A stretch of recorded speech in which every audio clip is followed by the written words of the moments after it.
Good afternoon. My name is Rebecca Shi. I am the Executive Director of the American Business Immigration Coalition, a bipartisan group of 1,200 CEOs and employers across 16 states, from Texas to Idaho, Florida to Arizona.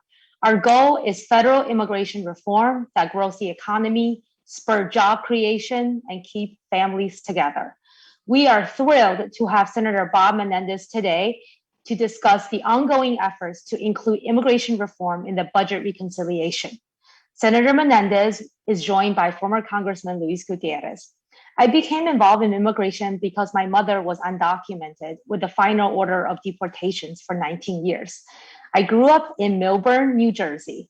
My mom was a doctor in China. Without papers, my mom worked in Chinese restaurants, and the tips that she made put me through the University of Chicago. Congressman Gutierrez and Senator Menendez stopped my mom's deportation. She got a green card. Today, as a proud US citizen, my mom works at a laboratory treating patients with tumors and ulcers. My mom's example shows that when you legalize people, you unleash their economic potential. I am grateful for Congressman Luis Gutierrez and Senator Bob Menendez every single day. No one understands the economic and moral imperative more than Bob Worsley, APEC co-chair and former Republican state senator of Arizona. Please welcome Bob Worsley. Thank you, Rebecca. My name is Bob Worsley. I am co-chair of American Business Immigration Coalition. I'm the founder of Sky Mall, which I sold to Rupert Murdoch in 2001. I am and have served in a number of leadership callings in the Church of Jesus Christ of Latter-day Saints. And I served for 3 terms as a Republican state senator in Arizona. I primaried and defeated an anti-immigrant Senate president, showing that you can be pro-immigrant and win a Republican primary. Through my faith and work, I know undocumented immigrants. They are hardworking, wonderful family and faith-oriented people. I believe we need to legalize dreamers, farm workers, and essential workers for our nation and economy to be stronger. At ABIC, since the first of the year, we have met with 41 Republican senators directly and held 47 public events with Republican and Democratic senators. We believe there is a deal to be made. But now we do not see good faith negotiations coming from the Republicans since they have concluded it's a good political wedge issue for 2022 midterms. Any bipartisan traction we had seems to have been lost. Our preference is bipartisanship, but absent Republican good faith efforts, we urge Democrats to do everything they can to legalize hardworking immigrants through budget reconciliation. Our economy has 3.1 million unfilled jobs. Employers need workers. Our workers deserve dignity. 72% of American voters support common sense solutions. That is why I am honored as a Republican, as a person of faith, to welcome the great senator from New Jersey, Bob Menendez. Senator Menendez is the chief sponsor of the U.S. Citizenship Act of 2021. Which we also strongly support. The senator will walk us through the immigration budget reconciliation process and how we get it over the finish line. Thank you. Thank you so much, Bob. It is now my pleasure to introduce my former Congressman, Luis Gutierrez. He's fearless, he's ferocious, he fights for every immigrant, including my mother. Please welcome Congressman Luis Gutierrez. Thank you, Becca, and thank you to all of the wonderful people that put together APEC. I'm proud to work with you in my post years from Congress. I have the great privilege today, and at the same time, I feel a responsibility of introducing Senator Bob Menendez from New Jersey. And he's going to tell you about the bill. We know we're going to win.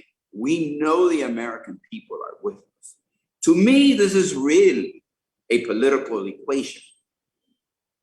Do we have the political will to use everything in our arsenal, every tool in our arsenal, and to eliminate roadblocks that unnecessarily stop the immigrant community from achieving the justice and the fairness that they so deserve. So I'm just going to speak a moment to the character and to the tenacity of our leader, Senator Bob Menendez. I remember meeting after meeting with the Hispanic Congressional Caucus, with President Obama. And when it came to immigration, the silence was almost deafening when it came around immigration.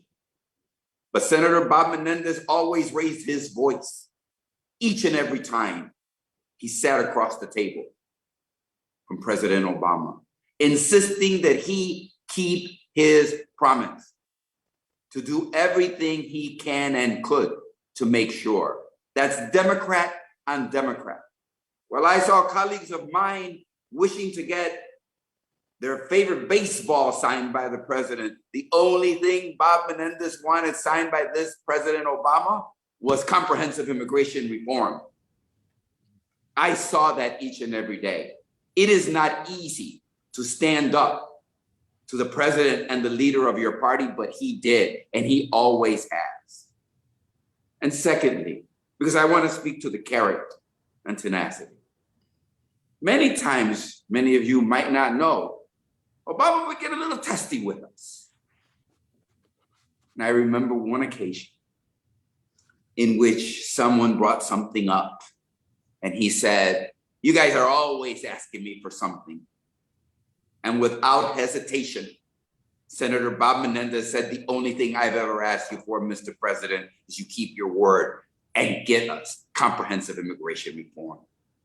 That speaks to me, to the character, to the tenacity, to the willingness to sacrifice politically for others at the expense of yourself. That's the leader we have. Thank you so much. Let us all welcome Senator Bob Menendez from the state of New Jersey.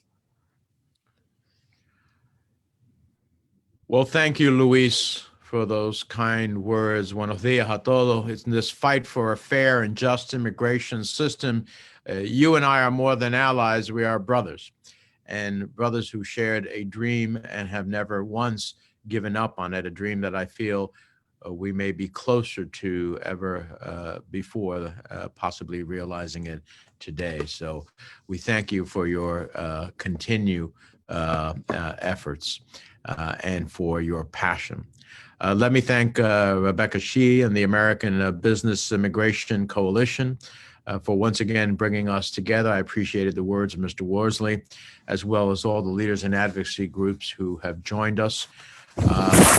My message today is simple. The time for action is now. Doing nothing is not an option. Now, we have worked very hard in a bipartisan effort to try to get to common ground. I've attended at least 10 or 12 meetings with Republican colleagues to do so. But I am not optimistic that that will ultimately get us to where we need to be.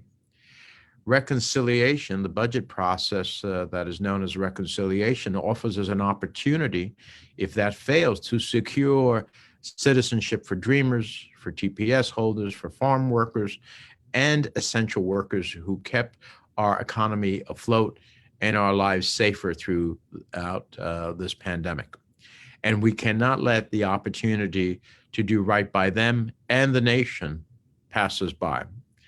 Now, as you all know, I hope we could get something big done without pursuing reconciliation. That's why I introduced the U.S. Citizenship Act in the Senate, in this early term of the Senate. That's why I've been pushing alongside the White House for bold, inclusive reforms that bring people out of the shadows, eliminate the many cruelties and inefficiencies that plague the current immigration system. And that's why, as I've mentioned, I've engaged in bipartisan talks for several months now in the hopes of finding common ground. But here's the truth I'm beginning to realize, that the Republicans of 2021 are not the same Republicans I worked with in 2013 to pass comprehensive immigration reform in the Senate with 60 votes.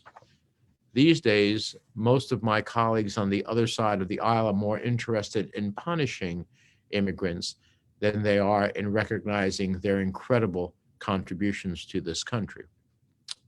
They've learned from ex-President Trump that xenophobia is a potent political tool, and they want to preserve it for the campaign season. Yet we know in poll after poll, year after year, that huge bipartisan majorities of Americans support a pathway to citizenship.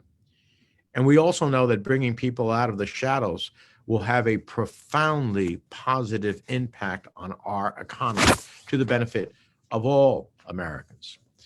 To those who say it isn't possible, let's be clear. The Senate in the past has included immigration reform elements in reconciliations before. In 2005, the Republican-controlled Senate passed a reconciliation package that included several immigration provisions. For example, they used reconciliation to increase the number of immigrant green cards, and they were able to do so because those measures had a significant budgetary input. The same goes through for this effort. If we delineate the clear economic and budgetary impact legalizing millions of undocumented workers would have, I'm optimistic the parliamentarian should greenlight our efforts. The economic gains made possible by providing a path to citizenship for dreamers, TPS holders, farm workers, and essential workers are indisputable. A Center for American Progress analysis projects we would boost the United States gross domestic product, GDP, by a cumulative total of 1.5 trillion over 10 years and create over 400,000 new jobs. And let's not forget the impact on tax revenue. Legalizing the undocumented will grow their incomes by $149 billion a year and potentially generate another nearly $40 billion in federal, payroll, state, and local tax revenue. But it's not just immigrants who would see higher wages. American workers also stand to gain when they no longer have to compete with undocumented and all too often exploited labor. The status quo delivers none of these economic dividends. Today, we have more than 10 million immigrants living, working, and raising families in our communities without legal status. These are good, decent, hardworking people, people who believe in the promise of America down to their bones. They didn't come here for handouts. They came here for hard work, and that's exactly what they do each and every day.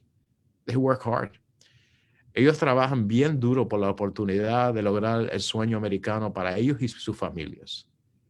Throughout this pandemic, they kept our shelves stocked, our families fed, our economy afloat. When we were all being told by the public health experts, stay home, they were the ones in meat packing plants and poultry plants and pharmacy and food stores and supermarkets doing the essential work to continue to feed us all and to take care of us. They deserve an opportunity to come out of the shadows, get right with the law, and pursue a pathway to citizenship. As we speak, Democrats are working to finalize a $3.5 trillion budget resolution that instructs the Judiciary Committee to include legislative language creating a pathway to citizenship. So that's a good sign. The road ahead is going to be bumpy, but I believe that we can get there. I think Democrats recognize the urgency of the moment now more than ever after the recent court ruling on DACA. As a matter of fact, later today, I've been invited to go to speak to President Biden with colleagues from the Congressional Hispanic Caucus on DACA, and obviously I intend to raise more than DACA in that regard. However, we need each and every one of you to support us in amplifying one critical message. The time is now. Inaction is not. We need business leaders to trumpet the economic gains made possible by immigration reforms. We need faith leaders to make the moral case for standing with our immigration brothers and sisters who are as American as you and me, except on paper.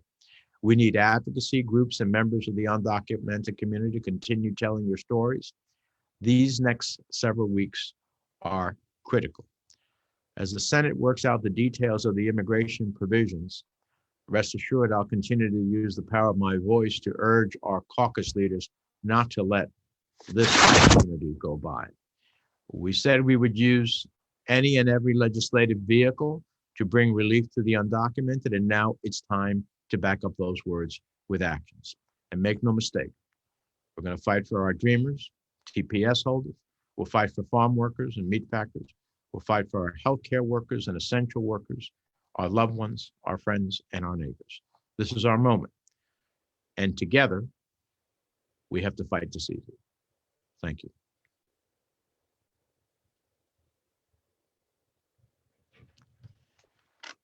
Thank you so much, Senator Menendez, for your words on including immigration in the reconciliation process. My name is Juan Carlos Cerda, and I'm the Deputy Director of Organizing for ABIC. I will be moderating this afternoon's Q&A. I'm also a DACA recipient, and my parents are essential workers.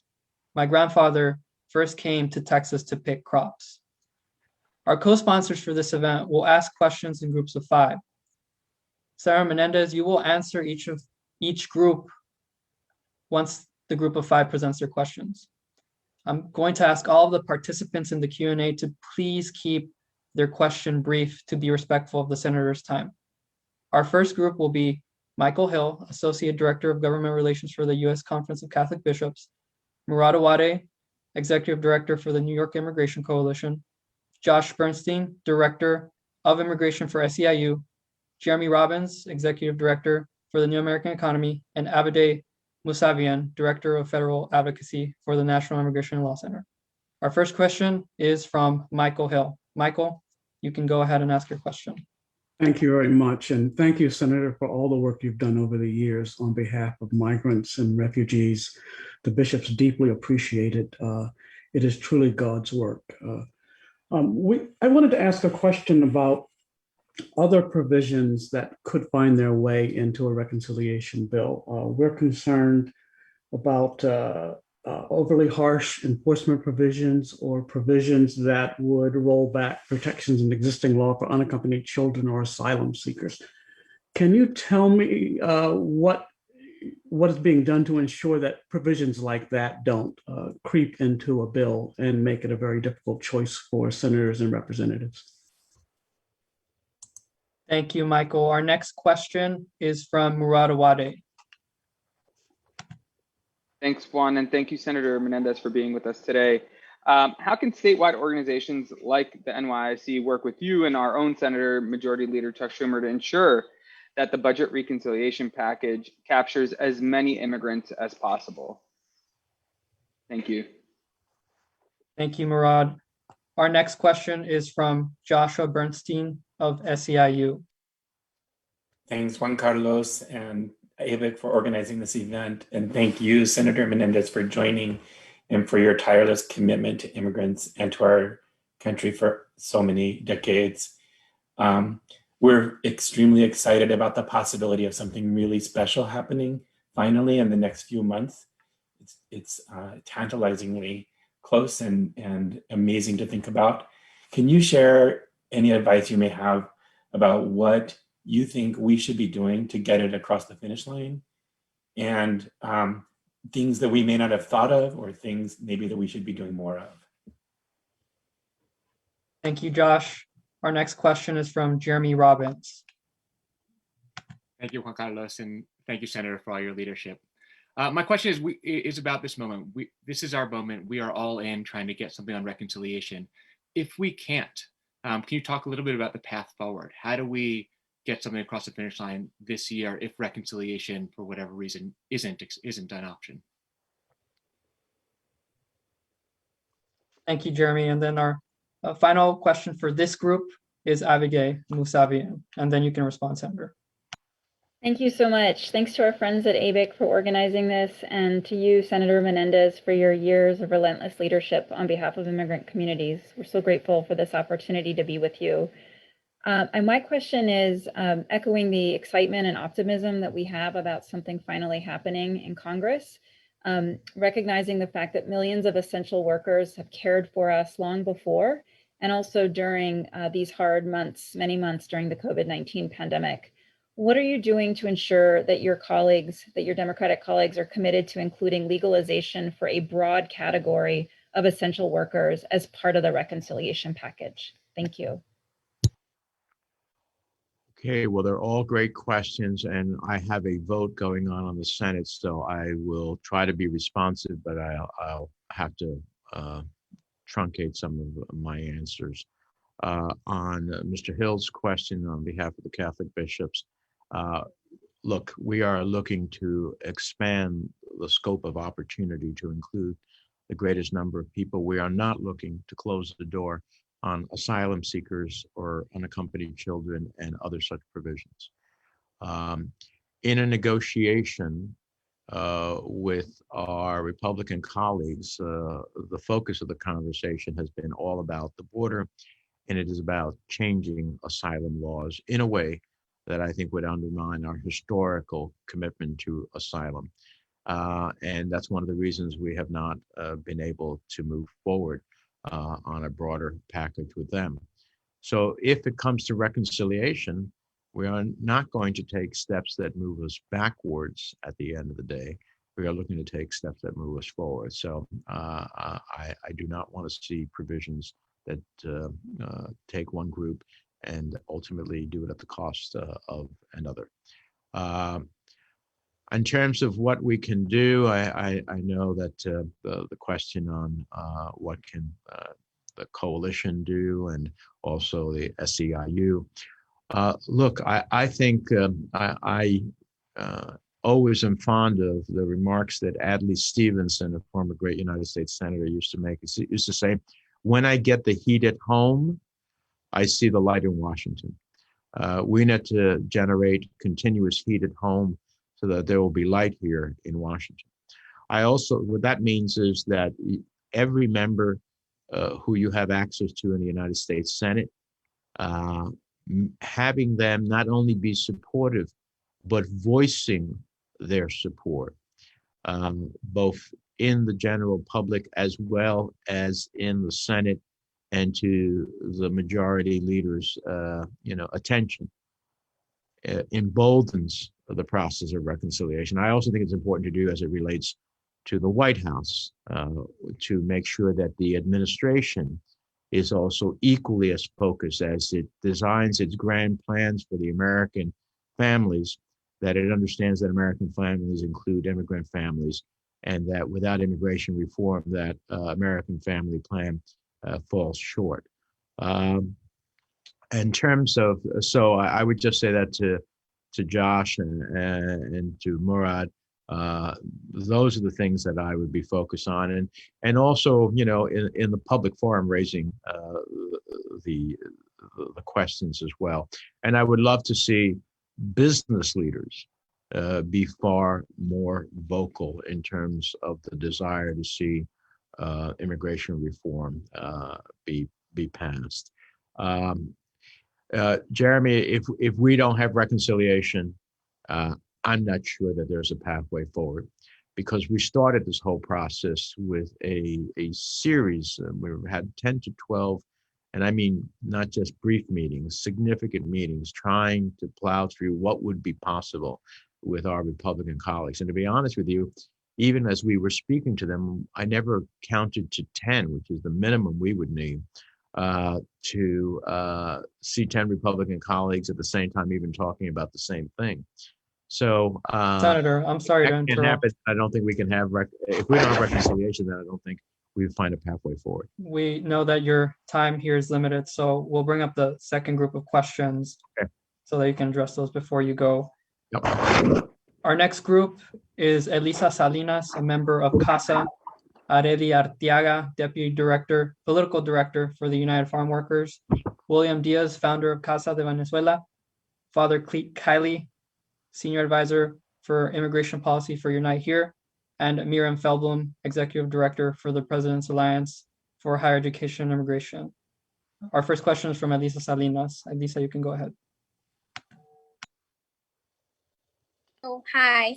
My name's Elisa. I was brought here by my mom when I was 9. She always worked in the mushroom industry from 5 to 8. I never got to spend time with her. So my question would be, how would you be able to help us better the lives for those people that are working every day nonstop to just feed their families? Is there going to be anything that will help them out just a little bit so they are able to spend more time with their families? Because I can tell you up until now, there's not enough time that I spent with my mom that I wished I could have when I was younger. Thank you, Elisa, for your question. Our next question will come from Areli Arteaga. Good morning, Senator Menendez, and thank you, Carlos. My name is Areli Arteaga. I was born and raised in Idaho, and I'm the proud daughter of undocumented farm workers that have worked in the dairy industry, but also harvesting potatoes and onions, among other commodities. New Jersey's nearly 9 million residents, and all Americans can eat thanks to my parents and more than 2.4 million farm workers. And so I know that you're short on time, Senator, and we hear you on trying to go through the bipartisan route and it having unfruitful endings. And so will you commit to ensuring that the Senate budget reconciliation bill includes a path to citizenship for farm workers like my parents and many like them? Thank you, Areli. Our next question is from William Diaz. Go ahead, William.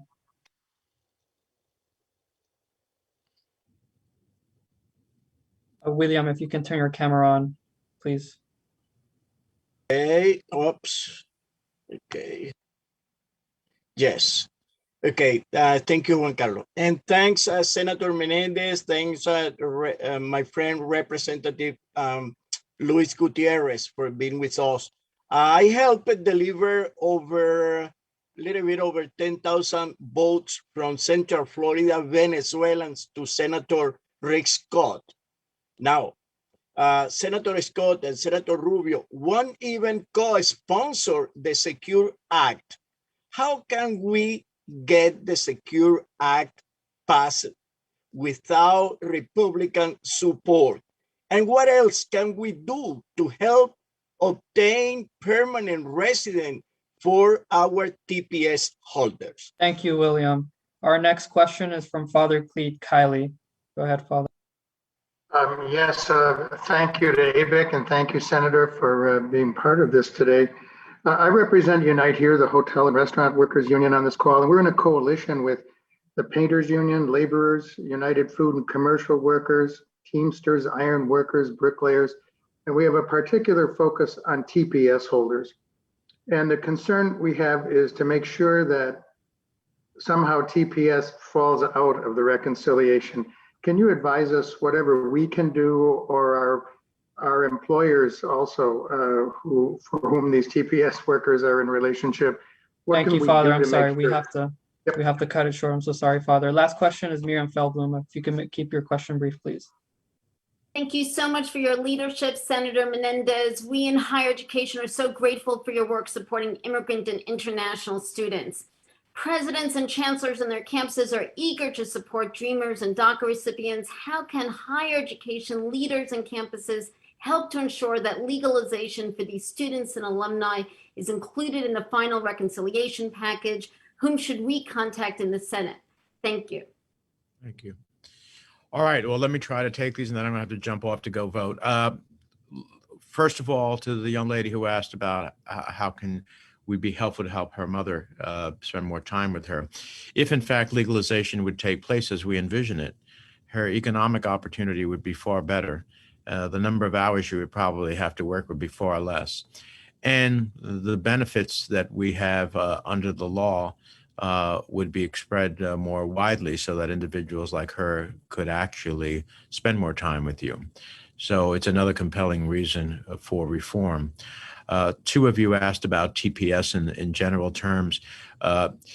To the extent that we can get reconciliation in, getting immigration reform in reconciliation, I am convinced that it will include at a minimum Dreamers, TPS, farm workers, and some category of how we define essential workers. That will not take all 10 or 11 million that my U.S. Citizenship Act would achieve, nor would it deal with the 5 or 10 year bar necessarily and other elements of immigration reform, but it would take a very significant part. I don't have fears that to the extent that we get immigration reform and reconciliation, that TPS will fall out. And with reference to the higher education institutions making the case, I would just echo what I said previously. You all have very significant input in your respective states. If you would all raise your voices with your U.S. senators, with the members of the House of Representatives, with the Secretary of Education, and with the White House, those would be powerful ways to do so. And I think you have to talk about, as well as the educational benefits and the expansion of human capital that would take place as a result of that, what the economics are for your institutions as well and for the states in which you reside in. And that would be, I think, a powerful tool. And certainly universities are forums of public discussion of issues. This should be an opportunity to have a echo chamber across the country to make the case. So I would just say to all of you, thank you for your insightful questions. Really, it's just time to keep the heat on so that people in Washington will see the light, so that our leadership, both in the Senate, the House, and in the White House, understand that this needs to be a critical issue. And in your public forums in which you are speaking these issues, the parliamentarian of the Senate ultimately has the final decision, but I know that she must read articles, see TV, listen to the radio, just like anybody else. And the case that the reform will have an economic impact of significant positive elements is ripe for reconciliation under the budget. Thank you all so much, and hasta la victoria. Muchísimas gracias.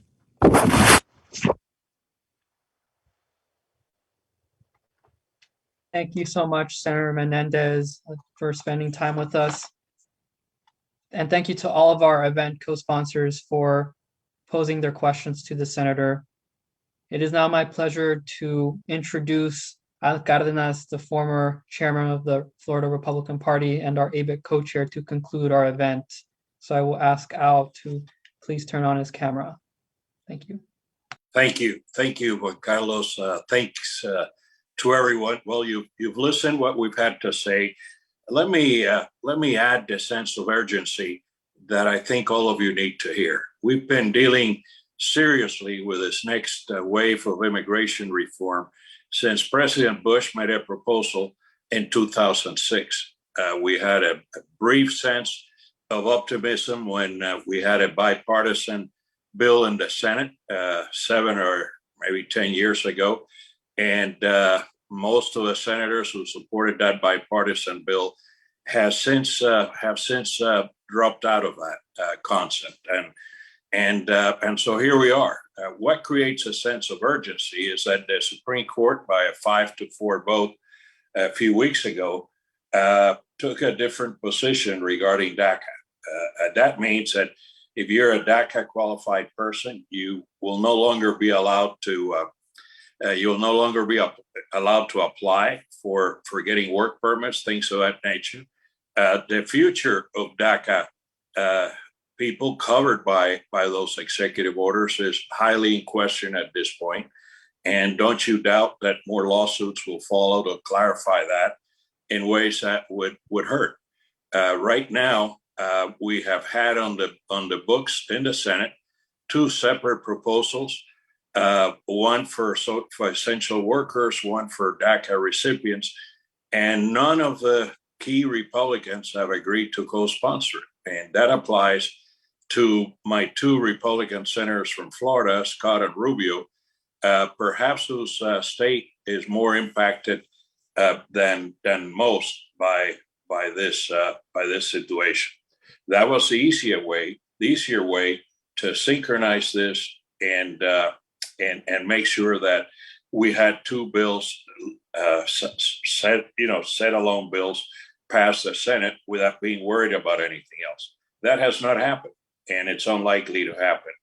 The only route available, it appears, is a reconciliation bill. Now, a number of us Republicans don't like a number of measures in the reconciliation bill, but we recognize that it's going to be mostly a Democrat bill passed by Democrats with little, if any, Republican support in the Senate. And so if it's going to pass anyway, we want immigration to be a part of it. That's our last chance in quite a while, I'm afraid to add. And so we want to make sure that the measures we're talking about that protect, essential workers, that protect DACA recipients and others are part of this reconciliation measure for all the reasons that Senator Menendez gave. Assuming we get a green light from the parliamentarian, and it's happened before, so I'm encouraged by that precedent. That's our chance, and that bill will probably be voted upon in September. But the agreements will have to be made now, and the wording will have to be agreed upon, especially amongst Democrat leadership. I do hope that each of us keeps up the pressure. I can't emphasize enough that since 2006, Congress has failed at this because the Supreme Court has changed membership. Circumstances are now dire, and we can no longer rely on presidential executive orders to get us by. The time has come, and the only vehicle apparently available is the reconciliation bill. I hope all of us are cognizant of the vast responsibility we have to help get this done. And if we don't get this done in that bill, I'm not sure when the next opportunity can arise. We've been at this almost 2 decades, and the future doesn't augur well unless this happens. Thank you for listening to me. I hope you do all that you and your organizations can do to get this across the finish line, and thank you.